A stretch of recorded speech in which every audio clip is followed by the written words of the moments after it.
I have memories that I can't forget, no matter how hard I try, or rather memories I don't want to forget. Looking back, it seems like a dream, but it was undoubtedly real. I had a wife whom I married when I was 25. I got a job at a male-dominated DI company right after graduation, and a friend introduced me to her. As I had no opportunities to meet someone, her name was Emily. Emily, with her encompassing nature, and I, impulsive and reckless, were complete opposites, which is probably why we were drawn to each other. After dating for 2 years, I proposed and we got married. Emily worked at a pet store with a shifting schedule, which didn't align well with my weekends off, but we managed to share household chores and initially got along well. However, after about 3 years, our relationship gradually deteriorated. As I progressed into my late 20s and gained more experience, I was increasingly entrusted with more responsible tasks at work. This was something I was very happy about, but I believe it also put a significant amount of stress on me, both mentally and physically. From the onset of our marriage, Emily was in charge of preparing meals and cleaning areas like the kitchen, living room, hallway, and entrance. I was responsible for cleaning the areas outside of the kitchen, including the bathroom. We would also take care of other chores as needed or whoever noticed them first.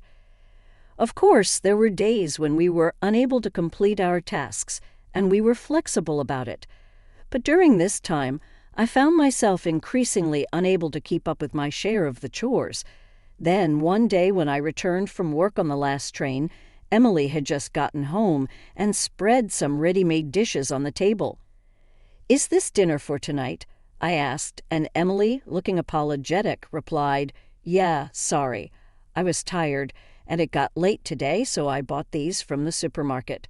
She then heated my portion in the microwave, transferred it to a plate, and handed it to me. Lost in these thoughts, I wasn't paying attention to what Emily was saying. Then I interrupted her. "Could you run the bath?" Emily looked surprised and momentarily frozen. It was my task to run the bath, so her reaction was understandable. That's what I thought at the time. I'm tired from working consecutive days. Could you do it for me? Upon hearing this, Emily said okay and went to run the bath. This kind of situation continued day after day. I didn't know much about the busy season at the pet shop, but Emily seemed to be working harder than ever before, often getting home late and unable to prepare proper dinners. After about 2 weeks of this, I finally spoke up. "Lately, you've been slacking off a bit, haven't you?" That day I got home around 10 p.m., earlier than usual, but Emily was lying on the sofa and hadn't prepared dinner. "Sorry, I got ready meals for today," she said apologetically, but my frustration didn't ease. "I'm busy too, you know, but if we don't do what we need to, we can't keep our life together. Let's try to do our part, all right?" Even though I said that, Emily only replied with, "I'm sorry," and after that, she hardly ever prepared meals anymore. I started to feel increasingly irritated with Emily. Since my job got busier, I'd come home, eat, take a bath, and go straight to bed, resulting in minimal conversation. But by then, I hardly wanted to speak to her at all. Welcome back, I'd listen. Emily, perhaps trying to reconcile, kept trying to talk to me, but I kept avoiding her by saying, "I'm tired." 2 months passed like this. It was ridiculous living together as a couple, yet avoiding each other. Looking back, it all seems so surreal. I realized that maybe I was venting my work stress on Emily. That's why I felt I deserved a punishment. It came on a rainy day in summer. When I got home around 11:00 p.m., Emily was nowhere to be found. I wondered if she hadn't returned from work yet. With that thought, I didn't bother to look for Emily and simply collapsed into bed to sleep. It wasn't until the next morning that I noticed something was off. When the sunlight lit up the room, it seemed unusually tidy. Curious, I opened the closet and found that all of Emily's clothes were gone.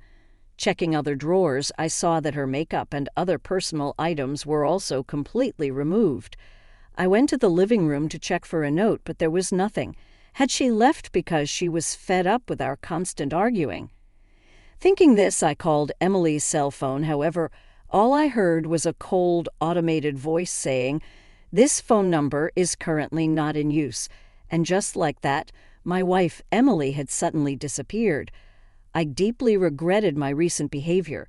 Since I, too, had occasionally shirked my share of the chores due to being busy, I should have been understanding and said, "It happens to the best of us." I should have embraced Emily's attempts at reconciliation instead of pushing her away. I should have faced our issues together. It's true. You often only realize these things once you've lost them. But still, I thought maybe she's just angry, and she'll come back someday. When she does, I'll apologize properly. I was still naive at that point.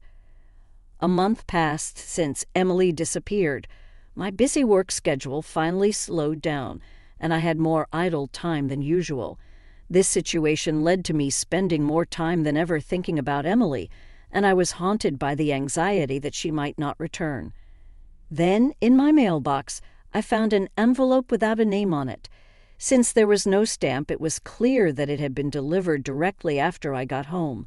I opened the envelope to find something shocking inside, a divorce petition. For a moment, I thought it might be some kind of prank, but there was already Emily's signature on one side. It was unmistakably Emily's handwriting. I searched the envelope for anything else, but there was nothing. How could this happen? My behavior had hurt Emily so much that she wanted a divorce, but I wished she had at least told me face to face. The idea that everything would end without any real communication, just with a single piece of paper, was unbearably frustrating. I had only visited Emily's family home once, far away, and didn't even remember the address or phone number. Seeing how the letter was delivered directly without any chance of tracking through a postmark, it was clear that Emily didn't want to see me. The thought that I had driven away someone I once loved so deeply was incredibly painful, but there was no way to persuade her anymore. For months, I couldn't bring myself to sign the divorce papers, but when Emily didn't return, even on our 5th wedding anniversary, I finally accepted her decision. I signed and submitted the divorce petition. I never thought that I would be back at this place where we had once happily submitted our marriage registration, only 5 years later. Tears naturally fell from my eyes. 3 years have passed since then. I still haven't been able to give up on seeing Emily again, and have told mutual friends to let me know if they hear anything about her. I even visited her hometown in Nebraska, but still couldn't find where she was. During this time, I heard from a friend living in California that they had seen Emily. I thought she might not want to see my face anymore. I considered it, but I knew I couldn't move on without seeing her and hearing her true feelings. I desperately wanted the chance to apologize. If I became a burden, I decided I would leave immediately. With that in mind, I headed to California. Of course, it wasn't easy to find someone in a crowded city like California. I spent a whole day wandering around the station where my friend's friend had seen her. It felt like I was stalking her. Just as I was coming to my senses, wondering if I should go back, feeling disheartened, a familiar face passed by right in front of me. She didn't seem to notice me, but it was definitely Emily. There was no mistaking it. Seeing Emily for the first time in 3 years, I almost broke down in tears, but I restrained myself. Given the crowd, Emily seemed to be looking around for someone, and then her face lit up with joy. She found her mother and a little boy who ran up to her, exclaiming, "Mommy." The boy, hugging Emily, said cheerfully, "Grandma bought me a toy." "That's great. Did you say thank you?" Emily asked the boy with a gentle maternal smile I hadn't seen before, lifting him up in her arms. Emily had remarried. All this time, I had clung to the selfish hope of meeting her again, apologizing, and perhaps starting over. I had never imagined that Emily could have remarried and started a new life. Realizing this, I knew there was no point in meeting her. Why disturb her happiness by bringing up painful memories? There was no place for me in her life anymore. I remembered living with Emily but couldn't recall the last time I saw her smile like that. If she looked so happy now, I had to be glad for her. But part of me wished I had been the one to make her smile like that. No matter how much I regretted my past mistakes, I couldn't turn back time. As tears threatened to spill, I turned away from Emily and her family, heading toward the station restroom. That's when, "May I have a moment with you?" I was called from behind and turned around. There stood Emily's mother. There was no sign of Emily or the little boy next to her, leaving me with a mix of relief and disappointment. "You are Nate, right?" she asked, recognizing me. "It's been a while," I replied. Emily's mother suggested we talk at a nearby cafe. As soon as we sat down, she apologized. "I'm sorry for what my daughter did 3 years ago." "No, I'm the one who should apologize for making Emily suffer," I said. I had so many questions. Why did Emily leave without a word? How is she living now? Was that boy really her child? But it felt intrusive to ask. Then Emily's mother asked, "Why are you here today?" I couldn't immediately answer her question. I was worried that it might seem strange, even creepy, that I had come all the way to California to seek out Emily after we had separated 3 years ago. Yet if I really wanted to see Emily, should I be honest about it? Once again, I found myself in a dilemma.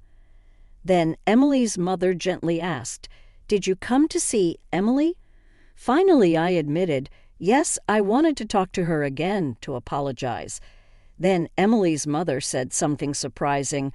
"Please meet with Emily." Really? I thought for sure I would be rejected, thinking she had moved on to a new path in life. "But you need to do this so you can both move forward," she said. Those words brought me both happiness and a twinge of pain. It felt as though she was saying she wanted her daughter to settle the past and find happiness in her new life. Eventually, Emily's mother said she would talk to Emily, and we arranged to meet at this cafe the next day at 2:00 p.m. I was happy to see Emily, whom I had longed to meet, but the thought that this might be the last time made me feel somewhat sad. The next day, as I waited at the promised place, Emily arrived. "It's been a while," she said, sitting down without looking at me. Maybe she really didn't want to see me. I knew that much since the moment she initiated the divorce. Determined not to have regrets, I decided to express my feelings. "Thank you for coming today. Since the divorce, since you left, I've been full of regret. I was so wrapped up in my own pain, I never tried to understand your feelings. I think that only made things harder for you. I'm truly, truly sorry.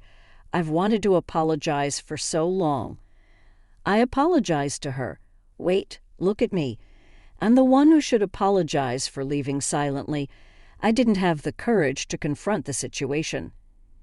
Emily then shared her feelings from that time. We both became busy with work, and I knew we were drifting apart. I was probably just as self-absorbed. I had expected Emily to be more angry, so her calm and composed demeanor surprised me. But that meant this was all in the past for her. In Emily's mind, it was a closed chapter. I realized that I was the only one who saw great significance in this reunion. As I thought this back then, I was feeling unwell. This was news to me. I mentioned it a few times, but you seemed so busy, you probably don't remember. True to her words, I didn't recall at all. So I couldn't prepare meals properly, and I just felt so down thinking you were fed up with me. Hearing this, I remembered how Emily often lay down, unable to cook meals every day. "I'm sorry for not noticing. Are you okay now?" Was it an illness? Caught up in my own work stress, I hadn't even noticed Emily's health issues. I was the worst husband. That's why she divorced me. It wasn't an illness. I was pregnant. It took a while for my brain to process her words. "What?" That was all I could muster, sounding foolishly surprised. "It was your child?" Emily said, tears welling up in her eyes. "Really?" Still shocked, I watched as Emily tearfully continued her story. "When I felt something was wrong, I went to the hospital and found out I was pregnant. I was so happy. I thought maybe this could bring us back to how we used to be, that this child could be the angel to reconnect us. I wanted to tell you as soon as possible and tried many times, but we never seemed to have a moment to talk properly. It felt like all the puzzle pieces were falling into place. Emily's old health and her attempts to talk to me were all because she was pregnant with my child. Then I started feeling very alone. I wondered if you would be happy about the child, if I could be a good mother. I got scared of everything and talked to my mom. Initially, I didn't intend to leave. I just planned to stay at my parents' house for a few days, but I became too afraid to talk things out with you. I ran away. I'm so sorry for keeping silent about something so important all this time. Emily apologized again. And the child?